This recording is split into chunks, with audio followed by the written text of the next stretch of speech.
Hello dear students, today we are going in this video we are going to take vehicle on level circular road.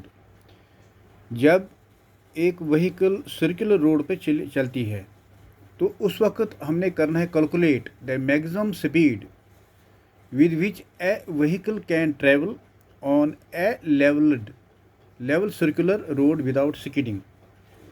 सो जब भी एक vehicle run करती है, move करती है on level circular road, हमने maximum velocity, maximum speed calculate करनी है जिससे एक व्हीकल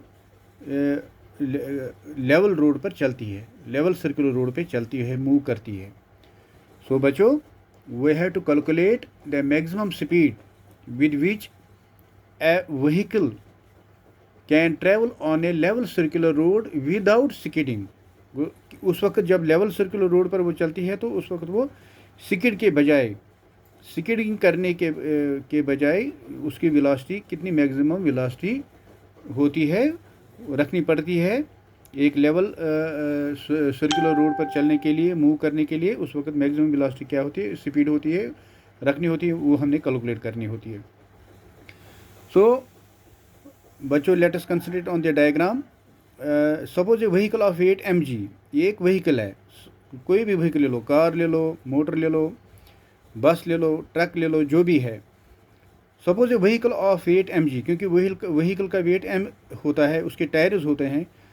द जो हम मानते हैं, चलो वेट ऑफ द, और ये लेवल रोड है, सर्कुलर रोड है, ये सर्कुलर रोड है, इस पर एक ये गाड़ी चलती है. हम मानते हैं, चलो suppose a vehicle of weight mg is moving on the level road. ये मूव करके एक लेवल रोड पर.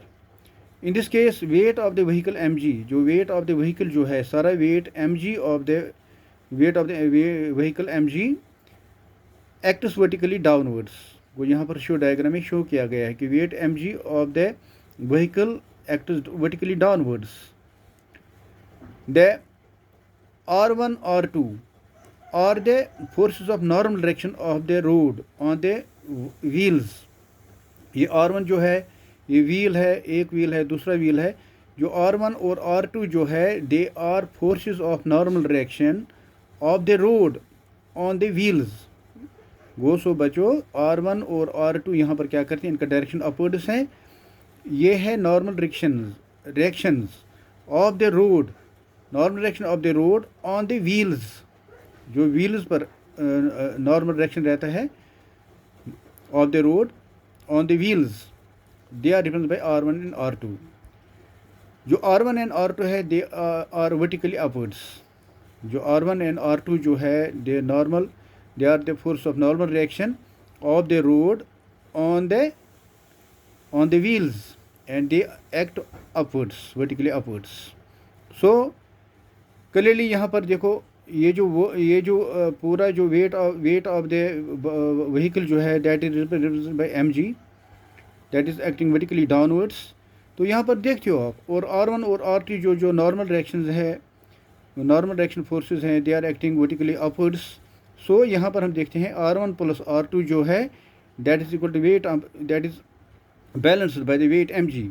वो that is R1 plus R2 is equal to mg. इसको रखेंगे फर्स्ट रखेंगे. हम मानते हैं, चलो म्यू जो है कोएफिशिएंट ऑफ लिमिटिंग फ्रिक्शन है between the tyres and the road. वो between tyres and the road, जब टायर और रोड के साथ फ्रिक्शन होता है, हम मानते हैं चलो म्यू जो है, म्यू रिप्रेजेंट करता है coefficient of limiting friction between the tyres and the road. F1 and F2 with the force of friction between tyres and road. So F1 and F2 are the forces of friction between the tyres and the road. Mu is equal to coefficient of limiting friction between the tires and the road. mv square by r. mv square by r is centripetal force acting in this case. वो यहाँ पर mv square by r एक और force apply होता है यहाँ पर, जिसकी वजह से जो ये व्हीकल जो है सेंटर की ओर अट्रैक्टेड रहेगा. सो mv square by r is a centripetal force. So mv square by r is the centripetal force acting in this case. जो व्हीकल पर रहेगा सेंट्रीपिटल फोर्स, क्योंकि ये व्हीकल सर्कुलर रोड पे मूव करती है, सर्कुलर लेवल रोड पे move करती है, तो वहाँ पर सेंट्रीपिटल फोर्स भी एक्ट करेगा. तो सेंट्रीपेटल फोर्स क्या होता है? Centripetal force is defined as the force which compels the body to keep moving in a circular path with a constant speed and is directed along the radius of the circle towards the center. तो बच्चों यहाँ पर हमने देखा mv²/r यहाँ पर centripetal force act करेगा यहाँ पर व्हीकल पर, क्योंकि व्हीकल मूव कर रहे हैं on the circular level road. तो सेंट्रीपेटल फोर्स को हम डिफाइन करेंगे। Centripetal force is defined as the force which compels the body to keep moving in a circular path with a constant speed and is directed along the radius of the circle towards the center क्योंकि ये जो radius of the circle है, circular road है, इसका radius भी होगा। तो ये यहाँ पर बॉडी पर व्हीकल पर सेंट्रीपेटल फोर्स भी एक्ट करेगा जो इसको सेंटर की ओर ये डायरेक्ट करेगा मूव करने के लिए। सो यहाँ पर हमने देखा mv²/r is the centripetal force acting in this case. The centripetal force is provided by the force of friction. वो ये जो सेंट्रीपेटल फोर्स है that is provided by the force of friction.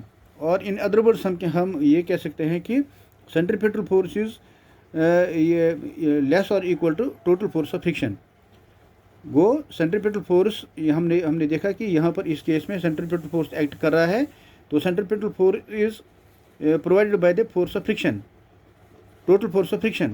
So यहाँ पर उसका मतलब है कि जो सेंट्रीपेटल फोर्स है दैट इज नियरली इक्वल और less than total force of friction. और in other words we can say centripetal force represent करता है mv²/r, that is mv²/r is less और equal to total force of friction है F1 + F2, क्योंकि F1 F2 force of friction है between the tyres and the road. तो so यहाँ पर F1 + F2 represent करेगा total force of friction between the tyres and the road. So that centripetal force is nearly equal और less to total force of friction, that is F1 + F2, that is mv²/r is nearly equal to F1 + F2। So यहाँ पर हमें पता है बच्चों जो mu है, mu बराबर F/r, that is coefficient of limiting friction. वो F/r इसका म्यू जो कोएफिशिएंट ऑफ लिमिटिंग फ्रिक्शन हमने ऑलरेडी पढ़ा definition, mu is equal to F/r। और यहाँ से लेकर F फोर्स किसके बराबर है? Mu R. सो फोर्स बराबर है म्यू आर। तो F1 बनेगा म्यू r1, फोर्स F1 के लिए जो लिमिटिंग फ्रिक्शन है बनेगा म्यू r1, फोर्स F2 बनेगा म्यू r2। यहाँ से F1 mu r1, F1 mu r1, F2 mu r2, F1 है म्यू r1 और एंड F2 है म्यू r2। यहाँ से हमें ये दो रिलेशन F1 और F2 के लिए हमें निकल गए। तो यहाँ पर ये F1 और F2 के बजाय हम लिख सकते हैं म्यू r1 म्यू r2। तो ये लिखेंगे mu r1 + mu r2। So mv²/r is less और equal to mu r1 + mu r2। और mv²/r इज लेस और इक्वल टू म्यू निकालेंगे कॉमन r1 + r2। यहाँ म्यू कॉमन निकालेंगे, ये बनेगा r1 + r2। सो ये बनेगा mv²/r इज लेस और equal to mu into r1 + r2। So further ये क्या बनेगा? सो mv²/r इज लेस और equal to mu into mg, क्योंकि r1 + r2 जो है हमने देखा वो that is equal to mg। वो हमने अभी पढ़ा, ऊपर एक्सप्लेन किया, क्योंकि r1 + r2 के बजाय वो बराबर है mg। जो नॉर्मल डायरेक्शन r1 और r2 जो है वो बराबर है mg, wait of the body, wait of the vehicle. यहाँ m और m कैंसिल हो जाएगा, लेफ्ट हैंड साइड में और राइट हैंड साइड में m और m कैंसिल हो जाएगा। तो ये क्या बनेगा? v²/r इज लेस और इक्वल टू म्यू rg। ये बनेगा म्यू rg। वो v² किसकी r इधर मल्टीपल हो जाएगा, m और m कैंसिल हो जाएगा लेफ्ट हैंड साइड में और राइट हैंड साइड में। ये क्या बनेगा? ये v²/r बनेगा, v²/r बनेगा mg और v² बनेगा जो v² बनेगा इज लेस और इक्वल टू म्यू rg। ये r जो है इधर मल्टीप्लाई हो जाएगा, ये बनेगा mu rg, because m and m cancel हो गया, m और m जो कैंसिल हो गया। तो v² इज लेस और equal to mu rg, mu m और m कैंसिल होगा। तो v² बनेगा, v² इज लेस और इक्वल टू म्यू rg और v बनेगा, v इज लेस और equal to √ of mu rg। So thus maximum velocity with which a vehicle can go around a level curve without skidding, वो बराबर है v is equal to under root of mu R G. तो बच्चों यहाँ पर हमने देखना है कि ये जो म्यू है, ये v जो है v निकला, v इज लेस और इक्वल टू, इसको अंडर रूट लगेगा, v लगेगा, v is equal to less और equal to under root of mu R G. तो 10 maximum velocity with which a vehicle can go around a level curve without skidding, वो बराबर है mu, वो बराबर है v is equal to mu R G. वो एक व्हीकल स्किडिंग करने के बगैर जो उसका वेलोसिटी होना चाहिए ऑन ए सर्कुलर रोड, वो मैक्सिमम वेलोसिटी, मैक्सिमम स्पीड वो किसके बराबर होगा, वो होगा v is equal to under root of mu R G. So this is the ये हमने किया कैलकुलेट, हमने कैलकुलेट किया maximum speed with which a vehicle can travel on a level circular road without skidding, that is v is equal to under root of mu R G. तो बच्चों इस video में हमने क्या एक्सप्लेन किया, we have calculated and हमने explain किया how to calculate the maximum speed with which a circular vehicle can travel on a level circular road without skidding. So you have to remember this. We will continue the video. Next video में हम पढ़ेंगे vehicle on banked roads.